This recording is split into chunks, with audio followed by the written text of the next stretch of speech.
Thank you very much, Tom. And I'm really delighted to be here. I must say I've been enjoying my visit. It's my introduction to Little Rock, to Arkansas, and to the Bill Clinton School. So it's been just a real pleasure to be here.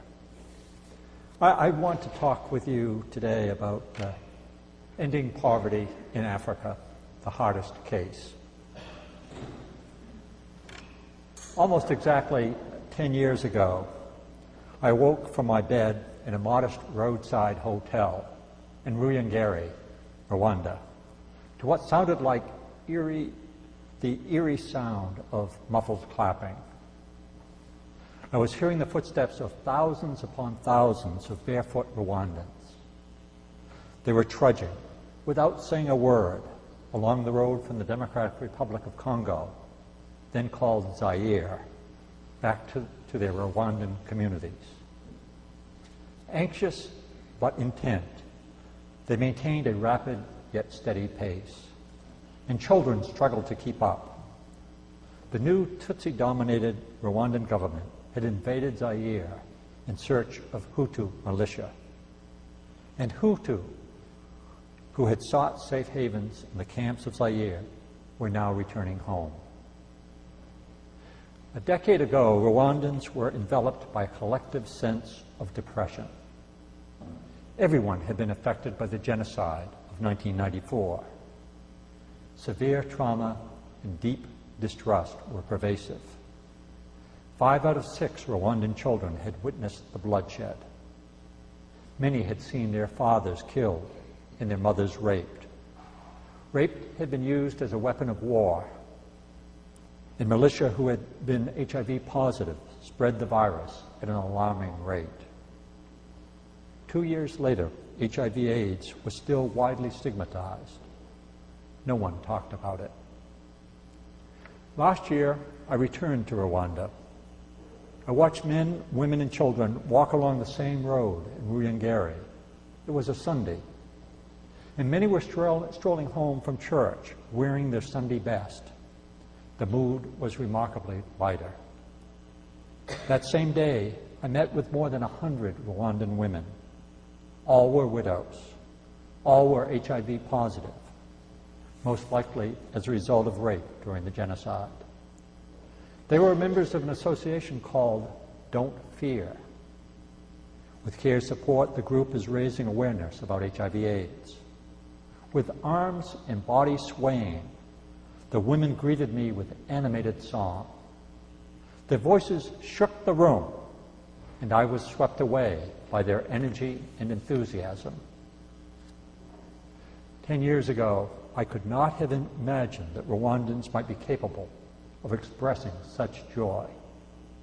The memory of violence and the grief over family and friends are no doubt still fresh.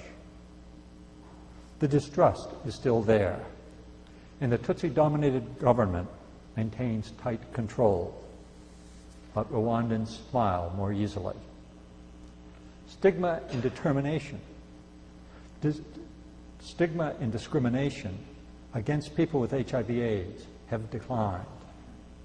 More people are getting tested, and the government is offering antiretroviral drugs free of cost to those of greatest need. There are no easy answers to the challenges of Africa, but the fact that people in places like Rwanda are pulling together to support one another gives me reason to believe that a better world is possible. It also gives me purpose. Today I want to talk with you about the causes of extreme poverty in Africa, but I also want to point to some signs of progress. While I have no doubt that African governments and people must bear the principal responsibility for their own development, I want also to focus on what we can do in this country to help the cause. Sub-Saharan Africa is the poorest region in the world. Half the population struggles to survive on less than 65 cents a day. Think of it, less than we pay for a can of soda.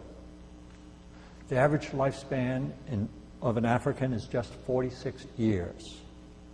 Every 3 seconds, an African child dies of a preventable disease. Africa is the hardest development case.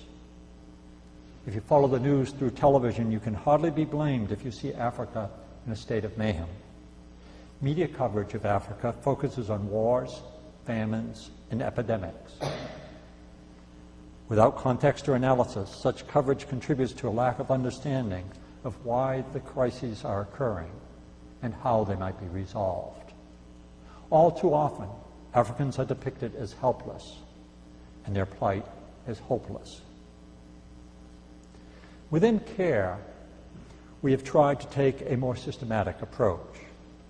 We have given priority to 3 proximate causes of extreme poverty in the African context: the spread of HIV/AIDS, lack of access to basic education, and lack of access to safe water. I would like briefly to discuss each, and I will then touch on 3 underlying causes of poverty in Africa: poor governance, violent conflict, and discrimination. Let me start with HIV/AIDS.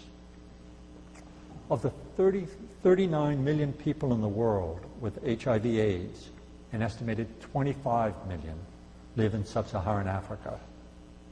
HIV/AIDS is the most common cause of death in the region. A 15-year-old boy in South Africa has a 50-50 chance of dying from causes related to AIDS. And the odds for a 15-year-old girl are even worse. A staggering 75% of people ages 15 to 24 living with AIDS are women in Africa. On a visit to Lesotho in southern Africa, I met a national soccer star who now works for CARE. He trains teenagers to educate their peers on how to prevent the spread of AIDS. What had motivated him to join CARE was the realization that the soccer leagues throughout Lesotho had been disbanded. Why? Because so many teenagers were going to 2, 3, or more funerals on Saturdays. Coaches could no longer field complete teams. The HIV pandemic is the most devastating humanitarian crisis of our time and possibly of all times. Stopping it is a precondition for development in Sub-Saharan Africa. Lack of access to basic education is another cause of extreme poverty. More than 115 million children in the world who should be in elementary school are denied the opportunity. 3/4 of them are in Sub-Saharan Africa. Most are girls. Yet research has shown that no social investment brings greater returns from than basic education, especially for girls.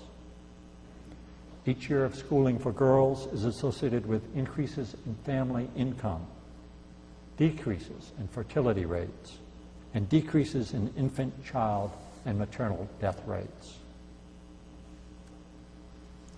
Lack of access to clean water is also a major cause of extreme poverty. Nearly half the people of Sub-Saharan Africa have no access to safe water. In the poorest communities, diarrhea is the biggest killer of children.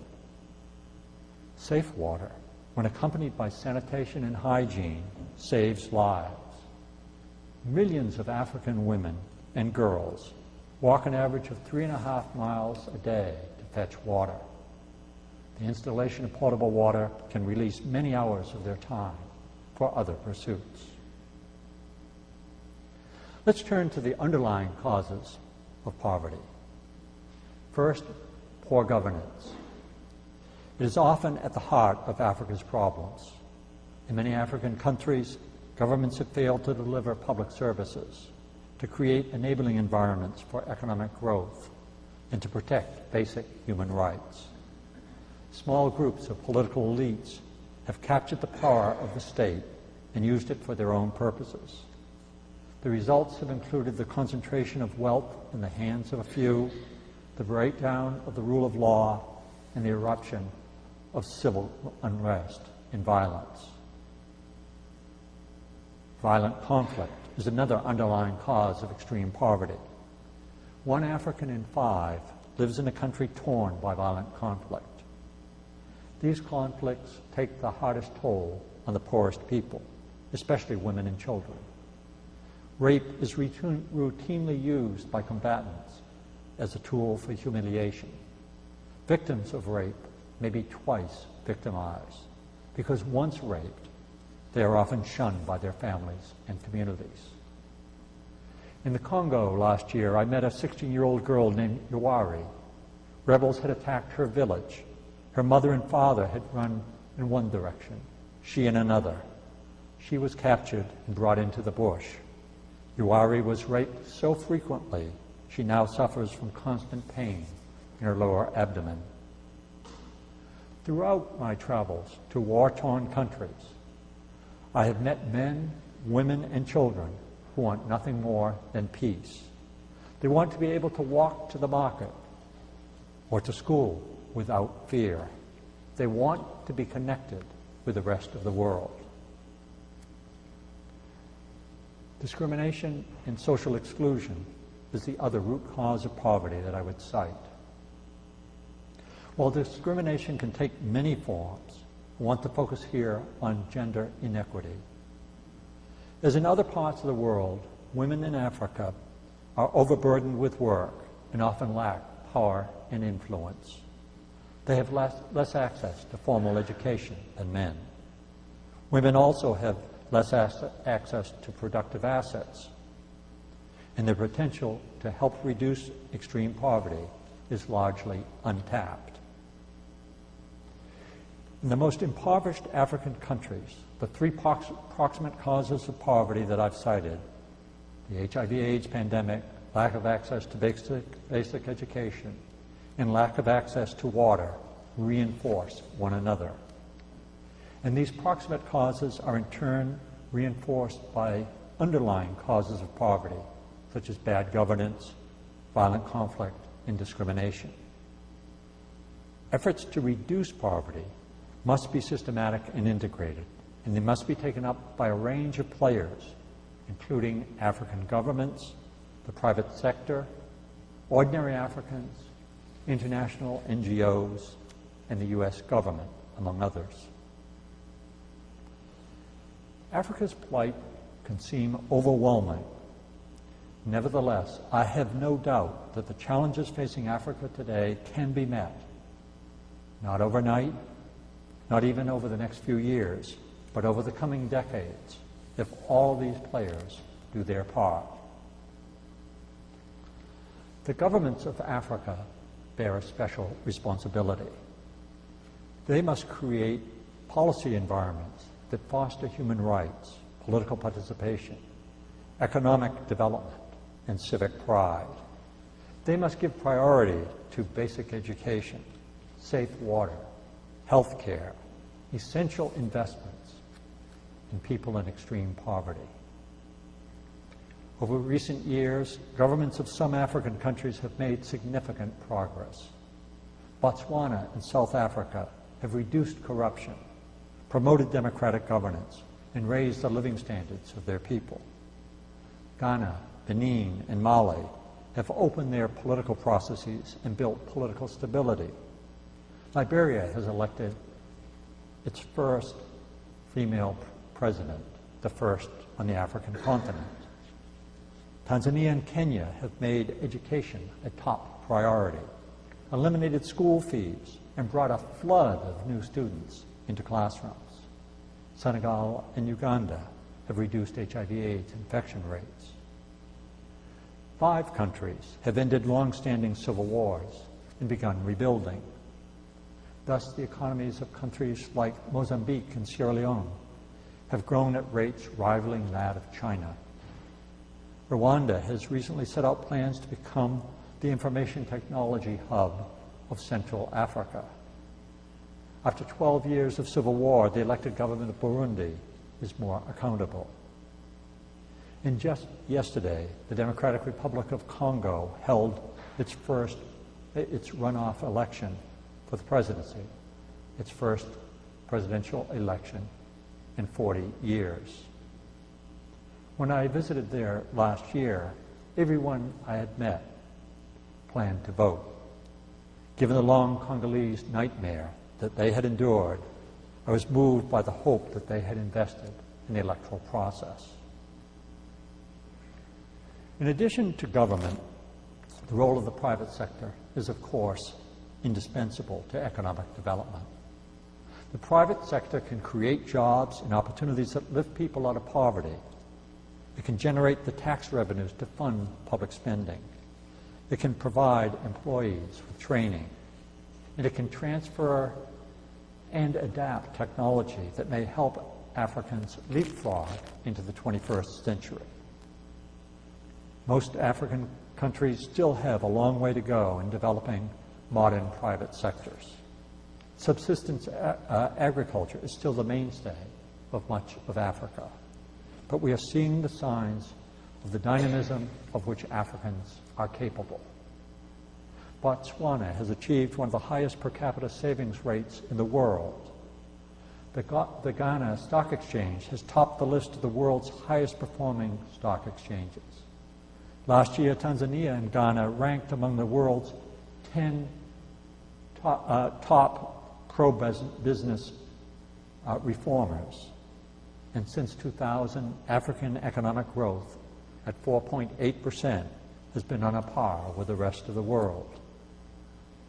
Do not underestimate the resourcefulness of ordinary Africans. People in Somalia, for instance, are buying and selling the latest satellite phone technology. During the recent war in Congo, an ordinary citizen named Aliou Conte welded scrap metal together into a cell phone tower. Today, the tower stands. Conte's company, Vodacom, is the largest phone company in the country. Between 1999 and 2004, the number of mobile subscribers in Africa jumped from 7.5 million to 76.8 million. Africa is no longer written off by the industry. On our nightly television news, Africans may come across as besieged and helpless. In fact, when I visit African communities, I meet people who are courageous, determined to improve their lives, and energetic in the face of adversity. People in poor communities are organizing their own destinies.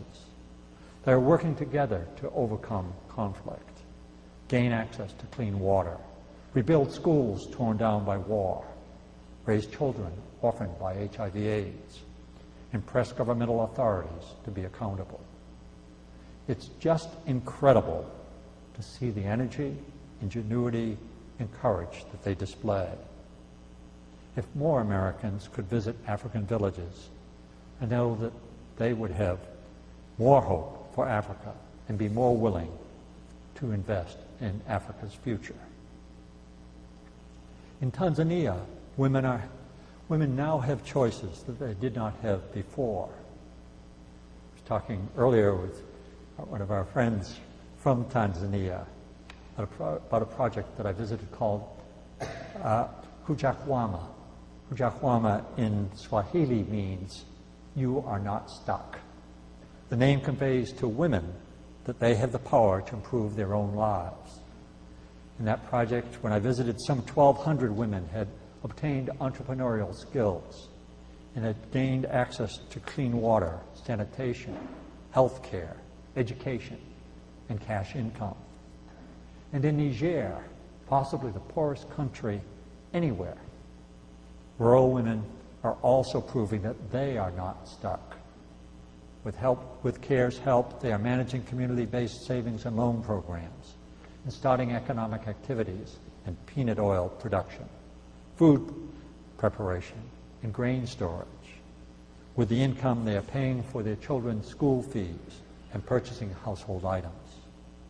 Since 1991, 225,000 women have formed 6,000 savings and loan groups throughout Niger. Though change may be slow and grudging, the results are worth the effort. With local leadership and outside support, advances are occurring in communities throughout Africa. If NGOs like CARE, Save the Children, World Vision, and Heifer International have a core strength, it is our experience working in tens of thousands of the world's poorest communities. We assess the strengths and vulnerabilities of these communities and work with them so that they can establish their own priorities and be owners of their own development. Where governments lack the capacity to meet people's needs, we fill the gap and provide services directly to poor communities. But we also seek to strengthen the capacity of governments to fulfill their responsibilities and the capacity of ordinary citizens to hold governments accountable. In the U.S., we serve as a vehicle by which Americans can contribute financially to reducing poverty and human suffering. We also mobilize Americans to speak up in support of an expanded government role, U.S. government role, in fighting global poverty. There are 4 fronts in which the U.S. government can play a critical role in reducing poverty in Africa. First, through diplomacy. Where the United States is prepared to give sustained diplomatic attention, it can often contribute to resolving civil conflicts. For example, the Bush administration quietly but effectively supported talks aimed at ending the 20-year civil war between the North and South that killed 2 million Sudanese and displaced 4 million. In January of last year, the government of Sudan and the Sudan People's Liberation Army finally signed a peace agreement. It marked a new beginning, not an end, of a complex process of securing lasting peace in Africa's largest country. I wish the Bush administration had shown the same determination to finding a political solution to the crisis in Darfur. Let's look at debt relief. It would allow poor countries to spend more on investments that help reduce poverty. In recent years, for every dollar that developing countries have received in aid, they've paid 50 cents to rich countries in debt service. Last year, the industrialized democracies that comprise the G8 agreed to write off $40 billion in assets owed by the world's 18 poorest countries, 14 of them in Africa. This agreement was an important step forward, but it is not enough. Many countries, many poor countries, are still excluded. Third, trade reform. Trade reform could boost economic growth in Africa. Opening the markets of the largest world economy could give a critical boost to the export growth and economic development of poor countries. In the year 2000, Congress virtually eliminated tariffs on textiles coming to the U.S. from some African countries. 4 years later, the legislation had helped generate more than $340 million in investments and created hundreds of thousands of new jobs in this country and in Africa. A political strategy to phase out agricultural subsidies more broadly could provide big opportunities for African economies. The World Bank estimated that ending trade-distorting subsidies and tariffs could, in fact, lift 150 million people around the world out of poverty by the year 2015.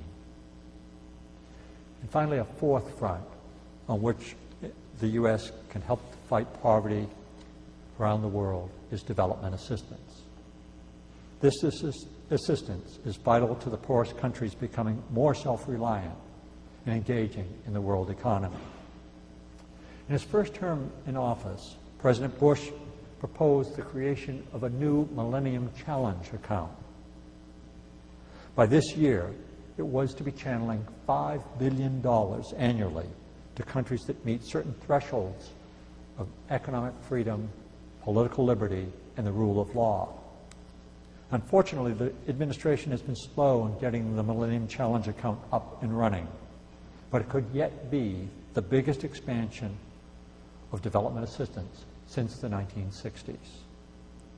In his first term, President Bush came forward with another bold initiative to join the global battle against HIV/AIDS. He proposed a $15 billion program over 5 years. The President's HIV/AIDS initiative directs significant new resources to address the pandemic in 15 countries, 12 of them in Africa. Unlike the Millennium Challenge account, this initiative was off and running within months. And of course, President Clinton himself and his foundation have played an important role in the success of President Bush's initiative. It is impressive that countries like Denmark, Luxembourg, the Netherlands, Norway, and Sweden have met the goal of allocating 0.7% of their gross national product to international development, a goal to which the industrialized democracies have long been committed in principle. The U.S. still spends considerably less than 0.3% of our GNP in foreign aid. I long for the day when reducing, indeed ending, extreme poverty is a U.S. strategic objective in its own right.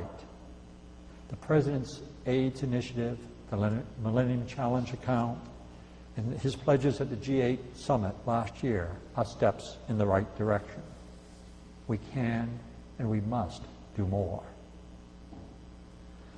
I've talked about the roles of that African governments, the private sector, ordinary Africans, organizations like CARE, and the U.S. government can play in reducing extreme poverty in Africa. I've also sought to highlight the positive stories of African progress, simply because they are so often overlooked or downplayed. Africa is the hottest development case, but I have no doubt that Africans can reduce and eventually end extreme poverty if we give it sufficient priority. I want to conclude with a few words about the role that each of us in this room can play in the fight against extreme poverty. The devastation of Katrina in the U.S. Gulf Coast last year brought home for Americans what it is like for people to lose everything. The tragedy also struck an all too familiar chord for those of us who work in the developing world. When it comes to disasters, the poor are hardest hit. They live each day on a razor's edge of crisis. You may have read about a Zulu boy from South Africa named Nkosi Johnson. Nkosi died at age 12 in 2001 as a result of AIDS. His story touches me to this day. Nkosi had a mantra: do all you can with what you have, in the time you have, in the place you are. At an AIDS conference in Durban, Nkosi declared, care for us and accept us. We are all human beings. We are all the same. We are all the same, and there's much we can do to help overcome extreme poverty. I believe that each of us must be at once a citizen of the U.S. and a citizen of the world. I also believe that we already have the knowledge, technology, and wealth to end extreme poverty. What we lack is the political will. Given the interconnectedness of the world, each of us has a role to play. Each of us must find the role that best suits us. Don't underestimate the difference collectively that we can make. Some of you may already be working 24/7 on these issues, and some of the students I know aspire to devote their careers to reducing extreme poverty, whether through service in government, NGOs, or elsewhere. Every one of us, however, can help in some way. First, each of us can use our voice to put reducing extreme poverty in the world higher on the national agenda. I suspect that most of you know that Bono, the U2 rock star, is also the lead spokesperson for the One campaign. What very few, if any of you knew, at least until today, is that I chair the One campaign. Join the more than 2 million people who have signed the campaign's declaration and committed themselves to become citizen activists to cut extreme poverty in half by the year 2015. Deepen your understanding of how our actions in the U.S. affect Africa and the poorest parts of the world. Vote for political leaders with a broad and inclusive view of the world. Press our government to follow through on its commitments to poverty reduction and development assistance. Send a fax or phone your representative in Congress to support President Bush's Millennium Challenge account and HIV/AIDS initiative. Use your voice for reducing extreme poverty to put reducing extreme poverty higher on our national agenda. Let people in Washington know that you care about the fate of people in Africa. If they hear from you, they will take note. In addition, become a donor to CARE, to Heifer, or to another NGO, and volunteer your time to advancing their cause. Make it your own. Why is it important that we act to end extreme poverty, even when it may be the hardest, even where it may be the hardest to do? Because in the end, and Nkosi was right, we are all the same. Or as Dr. Martin Luther King Jr. wrote, in a real sense, all life is interrelated. The agony of the poor impoverishes the rich. The betterment of the poor enriches the rich. We are inevitably our brother's keeper because we are our brother's brother. The final reason for acting to end extreme poverty is that for the first time in history, we have the knowledge, technology, and wealth to succeed. I urge each of you to do your part. You will make the world better and safer, not just for poor communities in Africa or in other parts of the developing world, but for all of us, including our children, grandchildren, and generations yet unborn. Think of it not as giving back, but as giving forward. Thank you.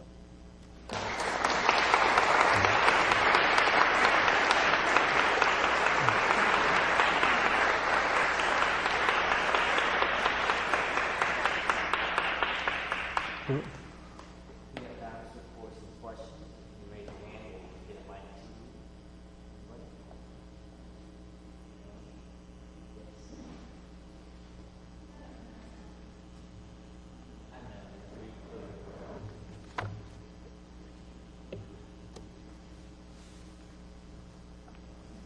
Hi.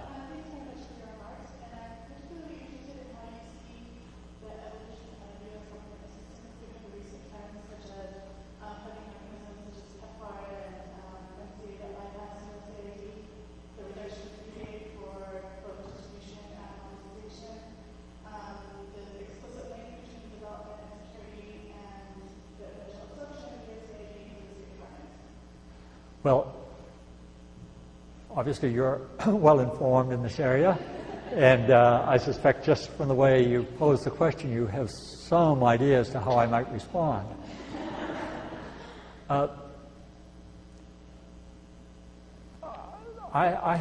Frankly, I have mixed reactions.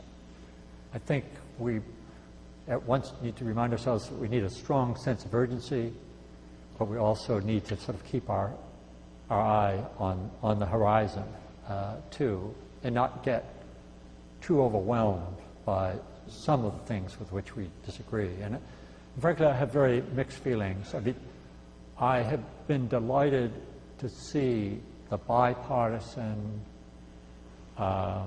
support that has come together around the President Bush's initiative with regard to HIV/AIDS. I think, in a certain sense, It is representative of the kind of coming together politically that we need to make headway on this set of issues. That doesn't mean that I agree with every element within PEPFAR, the President's Initiative. And I particularly have some reservations about, I think at times, the excessive and exclusive emphasis that has been put on abstinence as opposed to, for example, use of condoms and other measures. And yet, overall, I support the President's Initiative, and I think it is making a real difference. And particularly when you combine it with the initiatives that have been taken by the Gates Foundation, by the Clinton Foundation, it is also great to see the taking of consciousness on the part of faith-based organizations across the country. That's a whole spectrum of organizations, some of which were slow to come to this issue, but have done so more recently.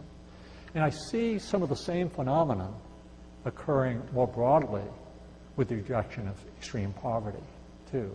Once again, I think faith-based organizations are increasingly coming to realize that extreme poverty and the exploitation to which it subjects people in extreme poverty can strike at the very heart of human dignity.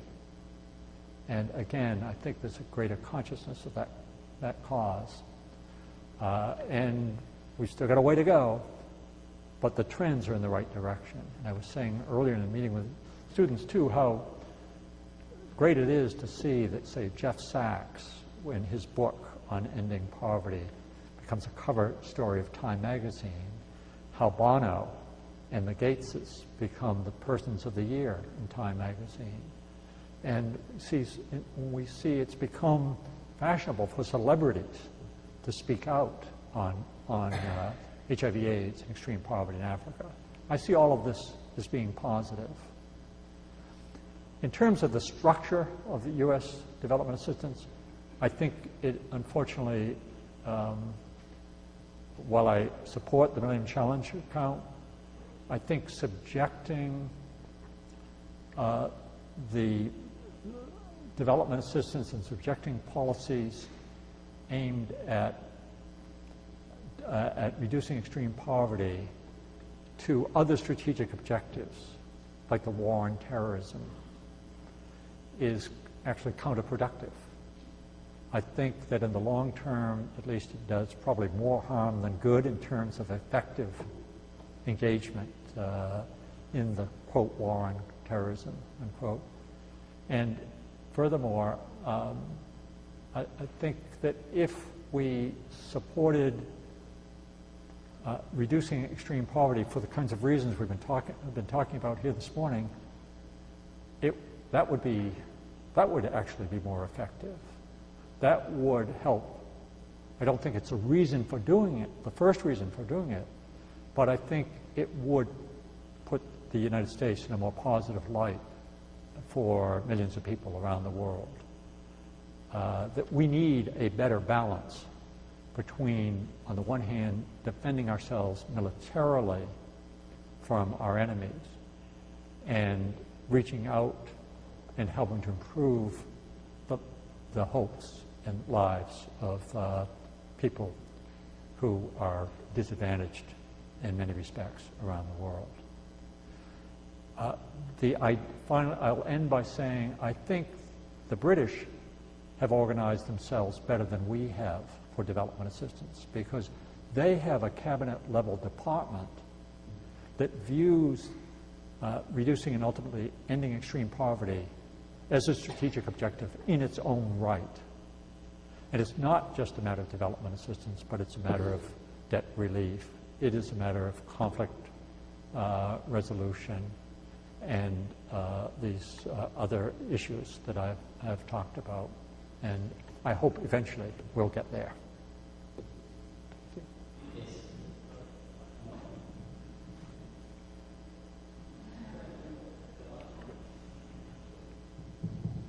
Thank you.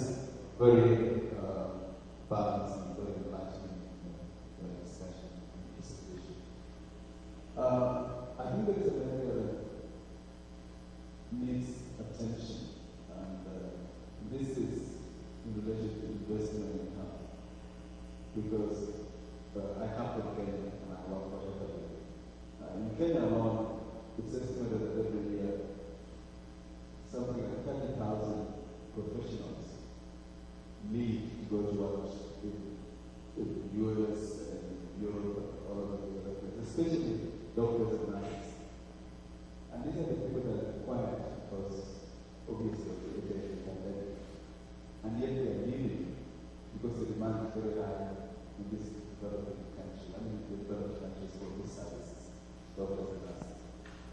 What do you think needs to be done to reverse this trend? Because it's a very destructive trend.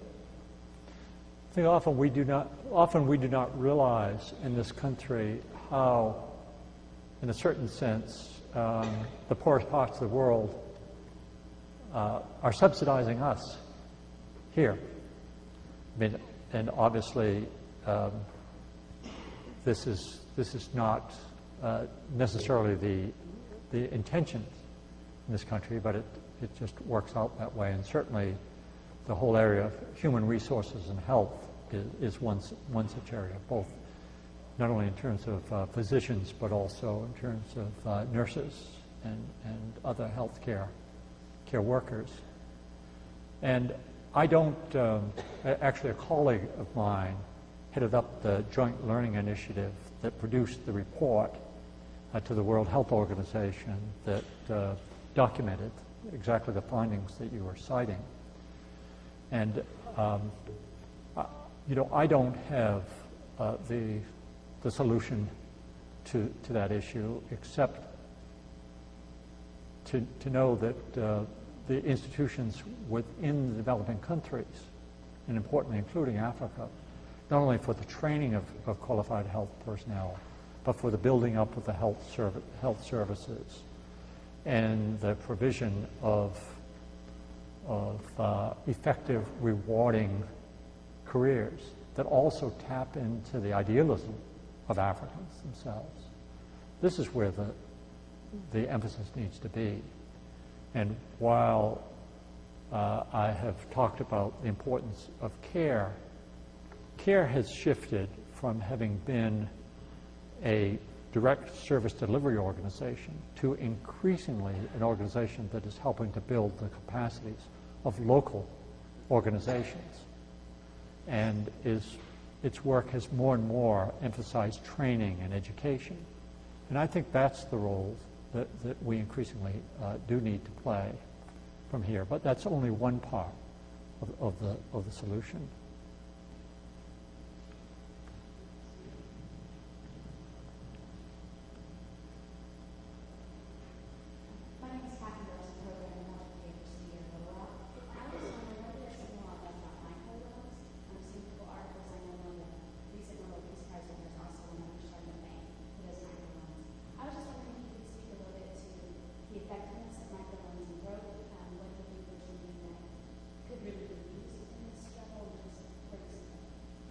Yes, if in my enumeration of the proximate and underlying causes of poverty, I try to adhere just to what I consider to be the highest priority at this moment. But if I were going to mention a fourth area, it would have been lack of access to financial services, importantly including loans on the part of people in Africa and in much of the developing parts of the world.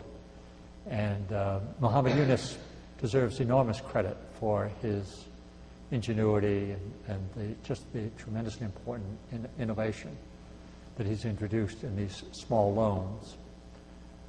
And it's an area in which CARE, among other organizations, has been importantly engaged. And indeed, within CARE, we actually, a couple of years ago, set up a capital market fund for social investors, a for-profit organization that is a spin-off from CARE. We built with a couple of other NGOs. And they are taking investments and then in turn using those to finance intermediary financial institutions in the developing world, because still the greatest scarcity is for capital, And so I think these programs are extremely important. I was having a conversation earlier with Shellman Dale, and we were talking about, too, the importance not only of NGOs that I think often can play a role, particularly in providing social support in the startup phase of some of these programs, but also the importance of their becoming part of the regular banking system. And I was mentioning, for example, in India now, a member of the CARE board is managing director of the ICICI Bank, which is the largest private bank in India. And they have, I think, the largest bank is the state bank, the government bank, but ICICI Bank has, I think, about 39% of the market share of India. And this gentleman has figured out that the only way that bank can really increase its market share is through helping to take people out of poverty. And they are going full scale on a microcredit program that will reach hundreds of millions of Indians. And these programs, they vary, but their repayment rate overall in the well-run programs has been excellent, and they've been a very useful way, too, of bringing women into the cash economy. And at least in my experience and from our evaluations, I think overall are making a very positive difference. There's no program worth its salt that doesn't have some issues attached to it, but overall, I think this has been a real step forward.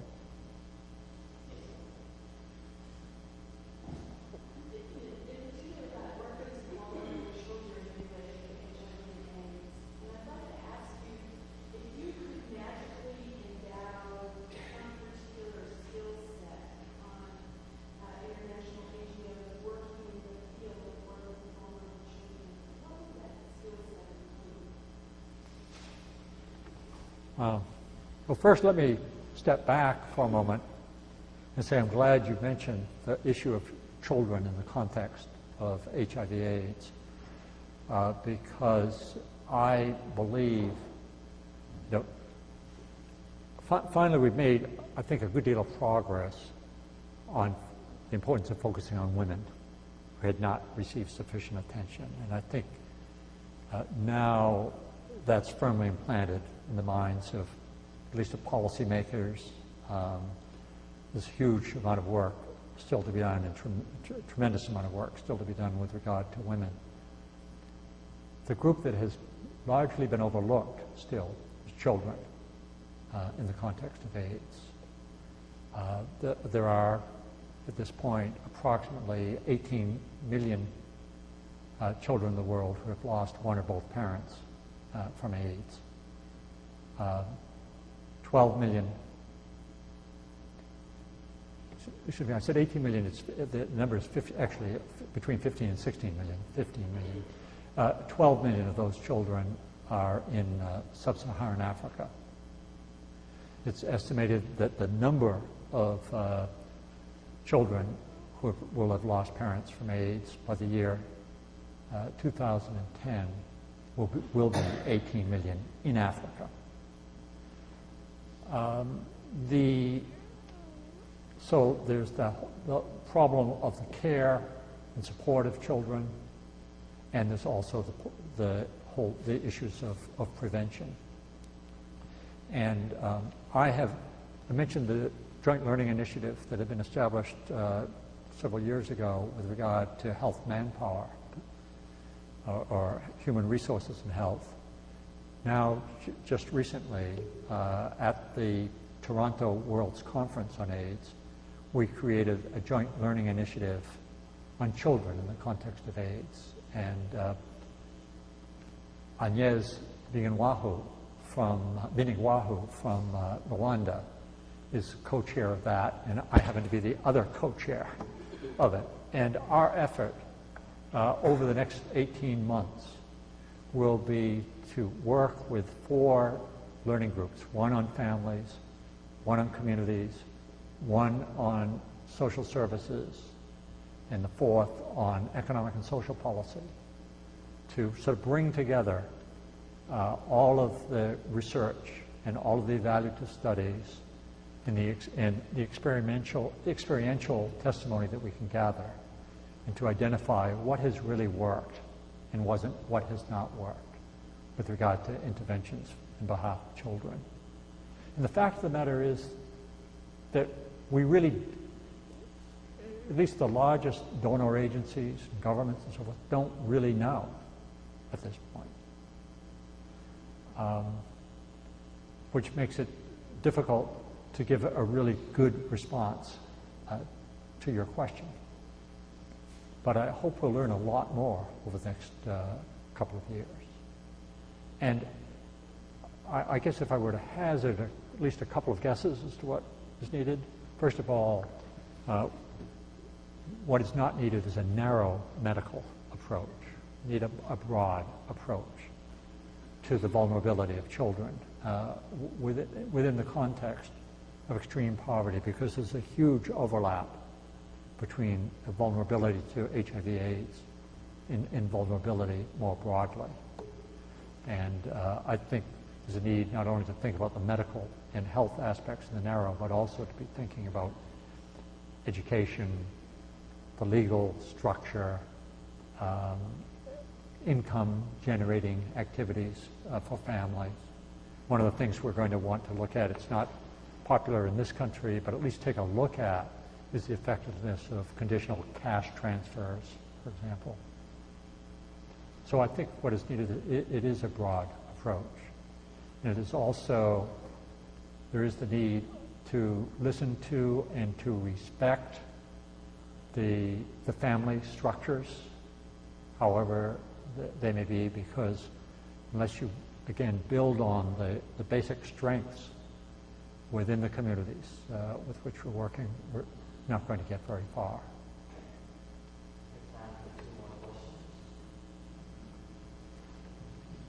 You touched on government, and I was wondering what are the ways that the African government is helping initiatives to end poverty, and in what ways are they hindering those initiatives?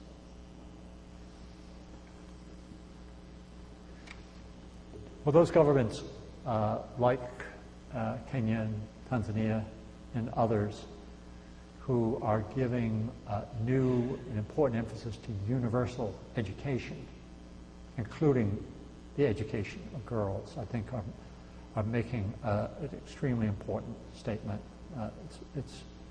As you may or may not know, many African countries have required school fees, even for public schools, require school uniforms, and for people in extreme poverty who, as I said, in the African context are often have incomes of less than 65 cents a day, that precludes their children going to school very often.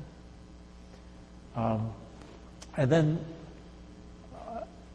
those countries that are also giving priority to safe water, I think, are making an important contribution as well.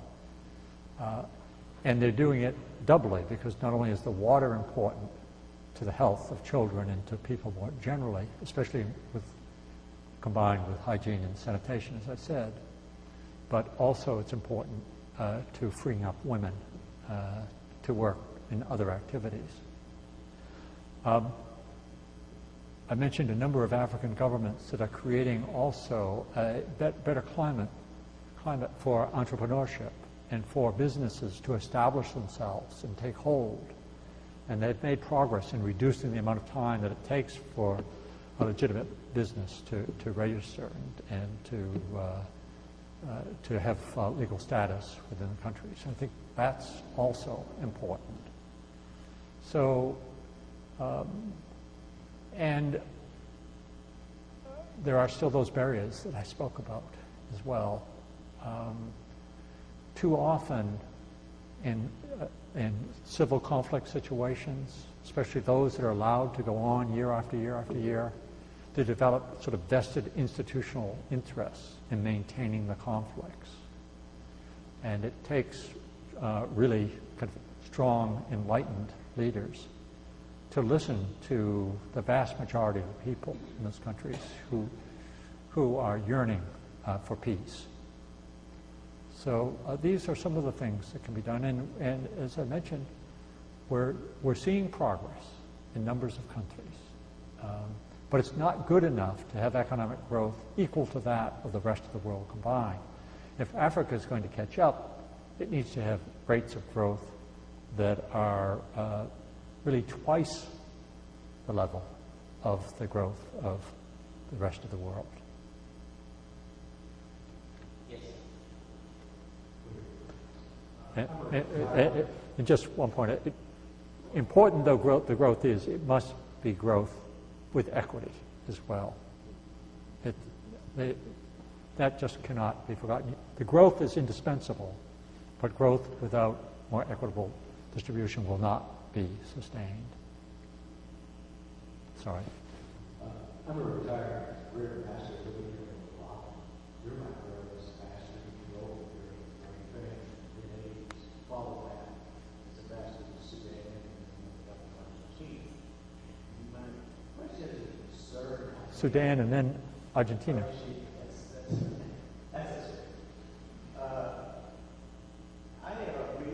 was very pleased to see you so positive and upbeat about the job. It's really great to say that Sammy's probably the first prospect the United States might actually put some real money down. Right. And put it in there for the right reasons. Right. Not for that Right. which is most of history. It's identical, really, to the Alliance for Progress. I was president of creation, President Kennedy, launched the Alliance, and same objective: democracy, free economy, and good governance. And the countries that did it, we gave the money, pledged $1 billion. By 1965, because of the war in Vietnam began to eat up resources, we were falling short of the billion. That's a billion in 1960. Wow. I was president of President Johnson, though, in 1965, moved to that aspect, meeting with presidents, pledged that we would meet our goal to involve government, because we only reached about 600 billion. We did it in 2 years. 2 years later, the Alliance funding was not at 1 billion, it had gone from 600 to 300. And it was all the pressure of the economy. And we were just beginning to respond to that. But that set in motion conventional wisdom that, well, the program failed. The mindset that we failed. And the idea is you couldn't get Latin where you're capable of democracy, free markets, etc. Questions? Sure. Question. Yeah, it's a question. Get to it. Now I see that data sets a data pool. That's the basis of all this. If the same thing is very likely is already in the process of happening in the job, where the pressures of Iraq and the Israel war terror are going to spike all the goodwill bipartisan support. The money's just not going to be there. The money's not there. It starts a vicious circle of totally something to see. And then, well, Africa's not capable of democracy, free markets.